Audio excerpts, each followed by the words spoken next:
দর্শক, অনেক খবর বলি আপনাদেরকে, খবরের বিশ্লেষণ সহ বলি। খবরটাই আপনাদেরকে মূলত জানাতে চাই। সেই খবরের উপর বেসিস করে কিছু মতামত দিই।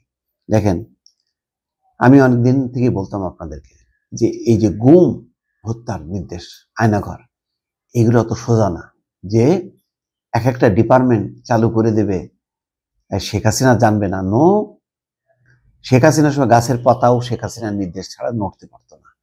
সেখানে গুম, আয়নাঘর, এগুলি শেখ হাসিনা জানবে না, এটা হয়ে যাবে। এইটা মানে কার আছে, কোন মানে মানে মাজা শক্ত করার লোক ছিল যে আরে শেখ হাসিনা কিসের, আমরা আপনাদের করে যাবো গুম খুন বিচার হত্যাকাণ্ড? ছিল কেউ? কেউ ছিল না। সব পুতুল। তো এই যে মন্ত্রী টন্ত্রী সবগুলি ছিল পুতুল, এগুলি মাজা ভাঙা। এগুলি আপা আপা আপা আপা করতে করতে এদের জানলো আমেরিকা থেকে একজন সারাক্ষণ সারা আপা আপা আপা আপা আপা, ও সব ছিল এই আপা আপা টাইপের লোকজন। তো আজকে হিউম্যান রাইটস ওয়াচ প্রধান উপদেষ্টার কাছে একটা রিপোর্ট হস্তান্তর করছে। সেখানে বলা হয়েছে গুম ও হত্যার নির্দেশ দিতেন শেখ হাসিনা, নিজে দিতেন। স্বৈরশাসক শেখ হাসিনা নিজেই গুম ও হত্যার নির্দেশদাতা ছিলেন। তার সরাসরি নির্দেশে গুম ও হত্যার মতো ঘটনা ঘটেছে।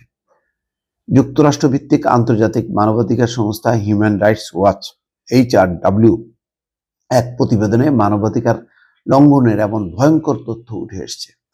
মঙ্গলবার রাষ্ট্রীয় অতিথি ভবন যমুনায় HRW এর এশিয়া অঞ্চলের পরিচালক ইলেইন পিয়ারসনের নেতৃত্বে একটি প্রতিনিধি দল অধ্যাপক ডক্টর মোহাম্মদ ইউনূসের সঙ্গে সাক্ষাৎ করেন। এই সময় তারা প্রধান উপদেষ্টার কাছে জুলাই বিপ্লবের উপর একটি প্রতিবেদন হস্তান্তর করেন। এই প্রতিবেদনে এসব তথ্য উঠে আসে। HRW এর প্রতিনিধি দলটি অন্তর্বর্তীকালীন সরকারের সংস্কার কর্মসূচি, দেশের মানবাধিকার পরিস্থিতি, উন্নয়ন প্রচেষ্টার প্রশংসা করেন।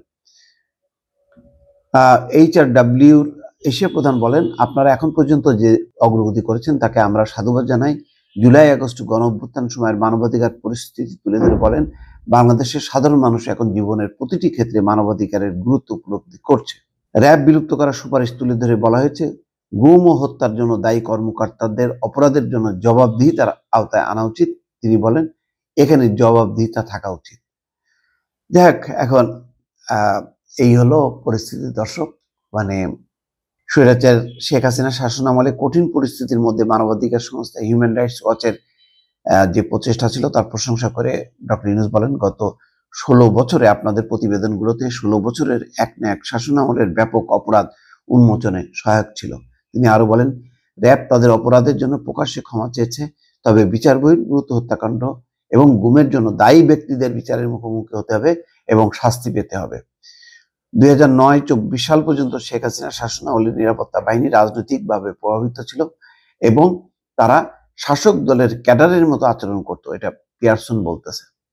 দেখেন, ওরাও টের পাইছে যে শেখ হাসিনা কিভাবে এই বাহিনীগুলো পরিচালনা করত। তিনি বলেন, এই জন্য প্রাতিষ্ঠানিক সংস্কার প্রয়োজন। দর্শক, ভালো থাকবেন। আল্লাহ হাফেজ।